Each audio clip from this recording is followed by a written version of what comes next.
Presidential candidate of Young Progressive Party YPP Malik Ado Ibrahim has called on Nigerian government to be on a defense fit for the citizens of the country. Malik, in a press conference in Abuja, said fear has been created in the minds of Abuja's residents as a result of security updates from embassies, which is now having impact on business, schools and others. However, Malik Ado noted that terrorism cannot be easily addressed. He then charged government to work on intelligence to change the narrative. Palpable fear and concern by the citizens of this country and of this city, the capital city of the Federal Republic of Nigeria. Fear has been put into the hearts and minds of people. Children are not going to school, marketplaces and businesses closed because of a discussion that was had on social media by embassies protecting their citizens, telling them to be aware of chatter that they had received about a terrorist act in Nigeria, and especially targeting the federal capital of this great country. Government of the day, it looks pathetic. It looks as if we are not caring.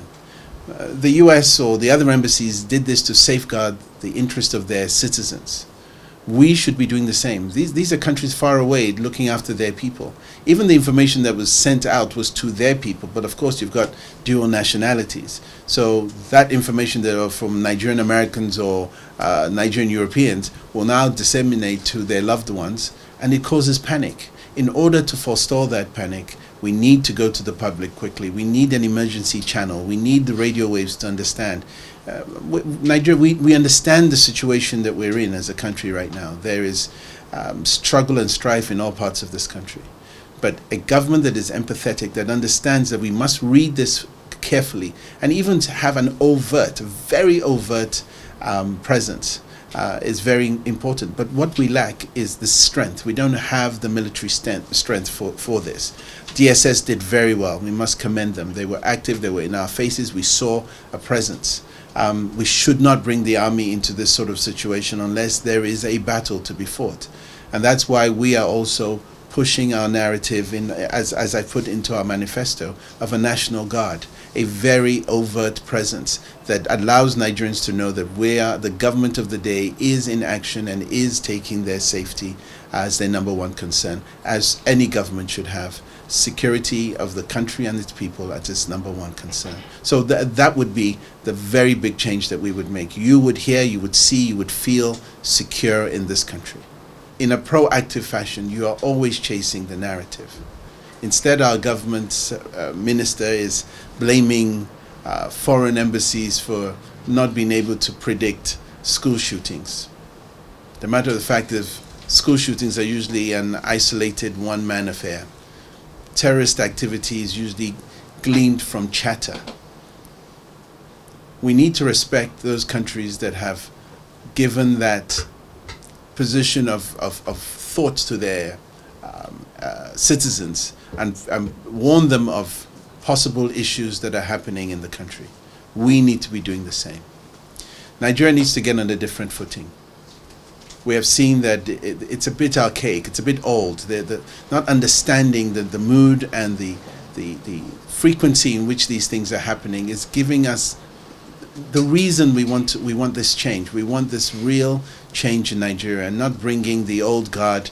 We need to bring in people that understand what's going to happen in a modern 21st century country where information is gleaned and passed around in milliseconds. The human intelligence matter is very old, it's archaic. In fact, we were even better before.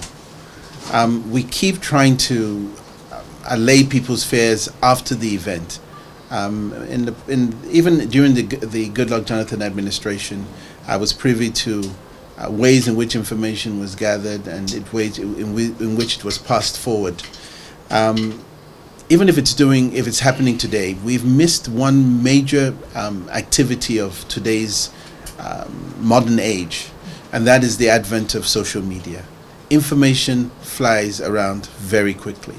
And so when you have that kind of knowledge, knowing that information will fly around quickly, it's important that you are ahead of the curve. You are gathering information, you are disseminating that information to the right agencies as quickly as possible. You have countermeasures always in place. We shouldn't hear that soldiers from a foreign country are in Nigeria. That sends the worst possible signal.